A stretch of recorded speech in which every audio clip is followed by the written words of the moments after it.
Saudaraku, banyak orang yang tidak faham bahwasanya memberi makan dan minum itu dalam Islam adalah salah satu cara untuk mendapatkan amal jariyah. Jadi banyak orang memikirkan amal jariyah itu hanya membangun bangunan, hanya membagikan Al-Quran sehingga dihafal. Intinya fisikal, bentuk materi saja atau material ya. Lebih ke masjid, lebih ke bangunan, lebih ke jalan, lebih ke sumur gitu kan. Padahal sebenarnya ada hal-hal lain yang bisa menjadi penyebab amal jariyah, di antaranya makanan dan minuman. Jadi hadis Nabi SAW yang sahih riwayat Imam Ahmad, ini rahasianya di hadis ini. Kata Nabi SAW, ma wudi'a ta'amun illa wada'allahu fihi barakah. Tidak ada makanan atau minuman yang dihidangkan untuk orang lain kecuali Allah, atau dihidangkan buat diri sendiri juga masuk sebenarnya, kecuali Allah jadikan bagian dari makanan dan minuman itu berkah. Maksudnya berkah apa? Kata para ulama, dia akan berada di tubuh orang yang mengkonsumsinya selama dia masih hidup. Jadi begini, orang tua kita semua, Bapak Ibu sekalian, orang tua kita seperti saya, orang tua saya misalnya, pada saat saya ceramah di masjid ini, saya mendapatkan pahala karena menyampaikan agama Allah, insya Allah, bila diikuti dengan keikhlasan. Semoga Allah ikhlaskan niat kita. Orang tua saya panen pahala saya. Kenapa Bapak Ibu sekalian? Karena saya tumbuh dari ASI ibu saya, dan saya tumbuh dari nafkah ayah saya. Makanan, minuman yang saya makan selama ini sehingga membantu pertumbuhan badan saya menjadi besar, dan akhirnya saya bisa hidup, maka itu menjadi amal jariyah.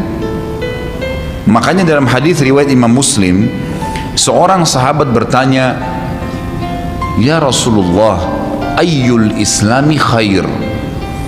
Perbuatan apa dalam Islam yang khair? Khair ini yang baik sekali, pahalanya besar sekali, selain yang wajib, yang sunnah-sunnah aja nih. Nabi SAW tidak mengatakan perbanyaklah sholat sunnah. Kenapa? Sholat sunnah secara individual, puasa sunnah, zikir, ngaji, bukan. Karena orang ini mengatakan khair artinya yang banyak sekali pahalanya, banyak sekali manfaatnya, dan ringan, sunnah. Berarti orang lain bisa merasakan. Apa jawaban Nabi SAW? Tut'imut ta'am wa tusallimu ala man ta'rif wa man lam ta'rif.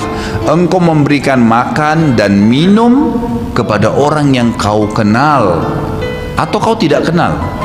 Memberi makan umumnya. Dan engkau menyebarkan salam kepada orang muslim yang kau kenal atau kau tidak kenal. Tapi saksi bahasan kita potongan awal hadis ini, di mana Nabi SAW menjadikan amal yang paling baik, besar pahalanya dalam Islam, ternyata memberi makan dan minum orang lain. Kok bisa? Bukankah dalam secara akal kita, kalau kita makan dan minum kan habis gitu kan?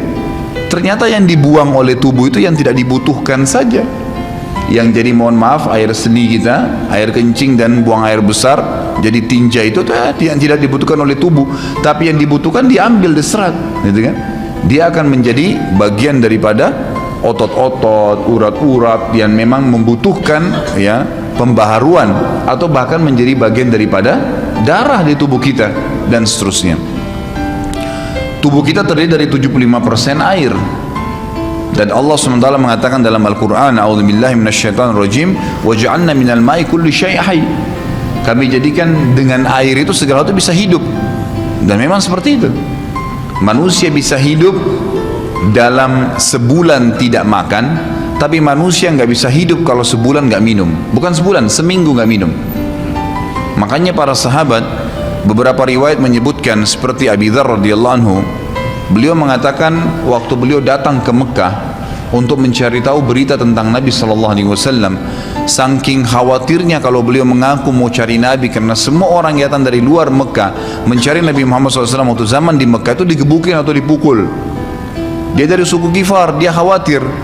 Maka dia bilang, karena khawatir saya ditahu orang asing, saya juga kalau beli nanti retorika bahasa saya berbeda, maka saya minum air Zam-Zam.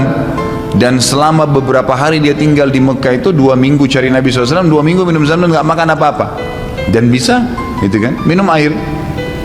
Beberapa sahabat juga dalam riwayat Bukhari menjelaskan mereka pernah tinggal di Mekah selama sebulan tidak minum kecuali air Zamzam, bisa hidup.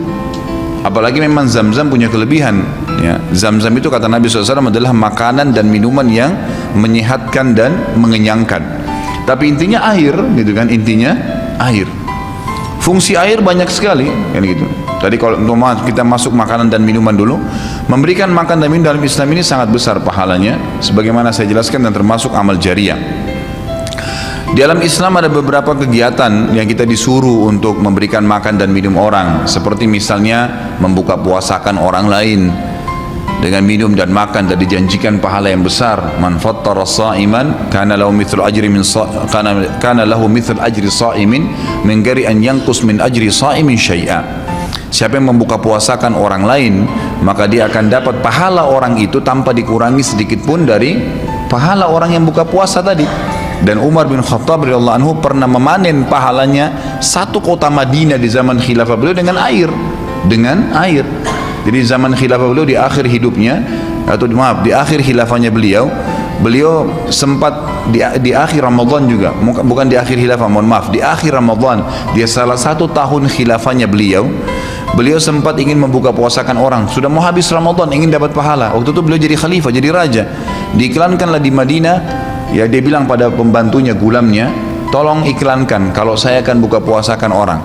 Ingin cari pahala, orang semua diiklanin. Amir Mu'minin bin Khattab mengundang buka puasa. Orang-orang pada berbondong-bondong datang. Yang undang siapa? Raja. Yang orang bayangkan ini akan ada kambing bakar, yang akan ada ini, akan ada itu, macam-macam. Raja yang undang, gitu kan. Ternyata Bapak Ibu sekalian, waktu sudah ngumpul semua jemaahnya, masyarakat depan Umar menyuruh membagikan gelas-gelas yang zaman itu memang terbuat dari tanah liat. Kemudian dibagikan satu-satu dan disuruh antri di sumur, gitu kan? Karena memang mereka minumnya di sumur waktu itu, tidak ada sumber air yang lain, gitu kan? Mereka antri di sumur, lalu mereka ambil isi air masing-masing di sumur itu, antri kemudian sambil duduk. Setiap kali seseorang di antara mereka dituangkan air di gelasnya, mereka berkata, mungkin sebentar keluar kurmahnya, makanannya, dan seterusnya. Begitu terdengar azan, kata Umar kepada pembantunya, sampaikan kepada seluruh muslimin, silakan berbuka puasa dengan air yang ada di tangan mereka. Maka dia pun mengatakan, silakan buka puasa, dan selesai segelas air ini, maka selesai buka puasanya Amir Mu'minin, gitu. Orang akhirnya bubar, tapi pada saat itu orang faham Umar bin Khattab ingin mencari pahala orang, gitu kan, ingin mencari pahala saja. Dan ini sudah saya tekankan, kalau menjelang Ramadan, Anda juga bisa ikuti pengajian saya di YouTube, ada judulnya Dahsyatnya Ramadan. Salah satunya itu kalau tiba Ramadan, ikhwah, maka maksimalkan waktu membuka puasakan orang. Apa susahnya membeli sedus air, ya, air mineral, berapa harganya? 20.000, 30.000, 20.000 rupiah kalau nggak salah ya. Air mineral gelas isinya berapa? 40 sekian. Baik, kalau kita bagiin di masjid, satu orang minum 1 gelas, kita dapat 48 pahala orang buka puasa. Nah, itu luar biasa, hanya dengan 20.000 rupiah.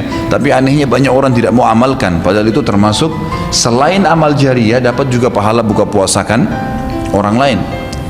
Nabi SAW dan juga merupakan ciri para nabi-nabi, mereka itu paling senang mengikram tamunya, dan beliau menjadikan sebagai sebuah prinsip dasar dari iman kepada Allah dan hari akhir, sebagaimana beliau bersabda dalam hadis Bukhari Muslim, man kana yu'minu billahi wal yawmil akhir falyukrim daifahu.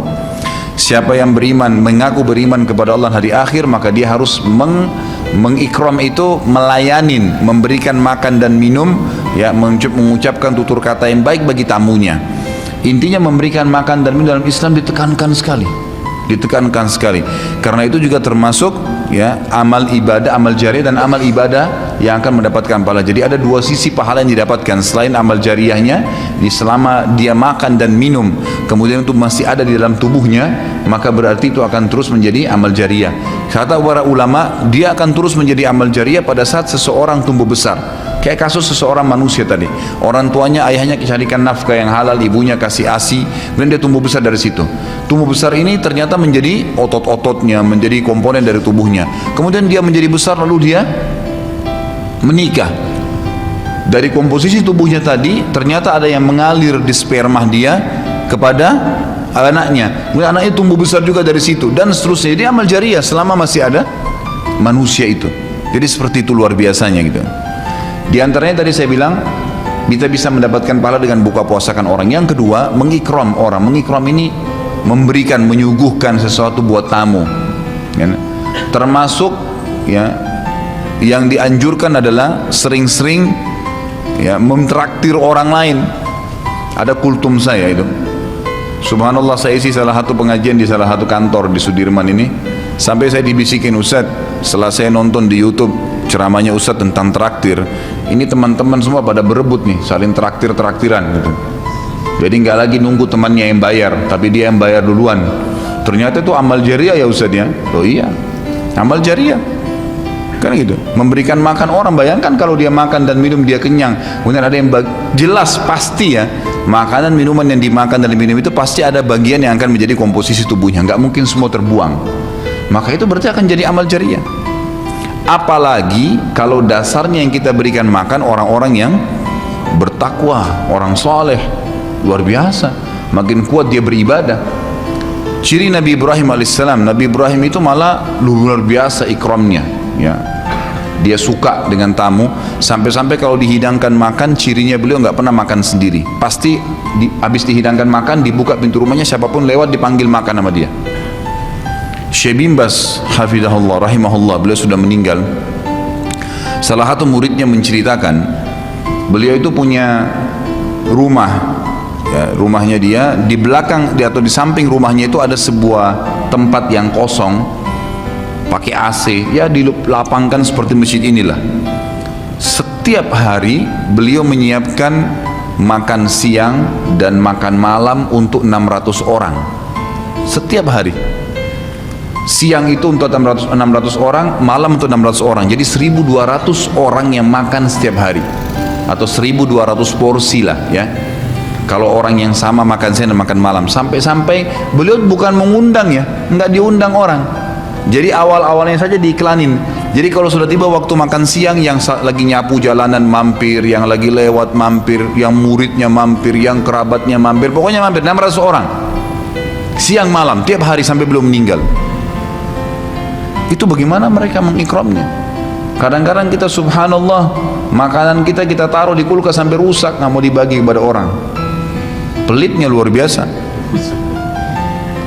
Kalau buahnya lagi berbuah dibungkus, nggak mau dibagi ke orang lain. Padahal sebenarnya rahasia untuk menambah berkah sesuatu benda, rezeki kita, itu diinfakkan dulu. Kata Nabi SAW di dalam hadis Bukhari, Allah SWT berfirman, ya ibna Adam anfik alaik, wahai anak Adam, infak dulu baru saya infakkan kepadamu. Artinya baru saya berikan, bukakan rezeki itu. Kita kalau mau otomatis ya, spontan, begitu dapat makanan, ada makanan terus langsung dibagi langsung pada saat itu. Nih, bagi sama teman misalnya, atau kita porsinya sebagian, atau kita beli bungkus yang lain. Ini saya beli satu bungkus makanan 10.000, beli satu bungkus yang lain khusus kasih fakir miskin, sebagai tanda syukur terhadap makanan tadi itu. Langsung diinfakkan. Itu spontanitas, tidak berhenti rezekinya tuh. Subscribe to my channel.